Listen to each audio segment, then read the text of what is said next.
வாதாபி என்ற அசுரனை அழிப்பதற்கு சம்புமா முனிவரை யாகம் செய்ய சொல்லி அந்த அக்னிகுண்டத்தில் வன்னி குச்சை போட்டு நெருப்பை உண்டாக்கி சிவபெருமான் பார்வதி இணைந்து நின்று தனது நெற்றிக்கண்ணில் இருந்த ஆகுதி நீரை தாமரை இதழ் எடுத்து அந்த அக்னிகுண்டத்தில் போட அந்த அக்னிகுண்டத்தில் இருந்து வீரவாளோடு வெள்ளக்குதிரை தோன்றிய வந்தான் வீரவன்னிய மகாராஜா. அவன் வழிவந்தவர்கள் தான் இந்த வீரவன்னியர் கூட்டம். நீங்க இங்கேயே அக்னி குண்டத்தை வளர்ப்போம், வளர்த்து உங்க வேர்வையை அதுல விடுங்க, ஒரு குழந்தை வருதான்னு பாப்போம்.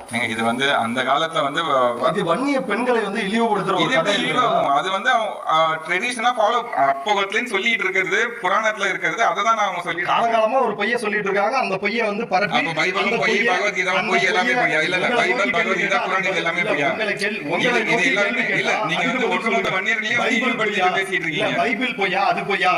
அது ரெண்டாவது. வன்னியர்கள் இழிவுபடுத்தல. கதையை வச்சு அவங்கள்ட்ட நடத்திட்டு இருக்கிற அரசியல். இந்த கட்டுக்கதை யார் சொன்னது? இந்த கட்டுக்கதை யார் சொன்னது? யார் ஆரம்பிச்சு சொன்னது? உங்க ஜெயகுரு அவர்கள் சொல்லிருக்காங்க. அவர் தான் மொத்தமா உட்கார்ந்து எழுதி சொல்ல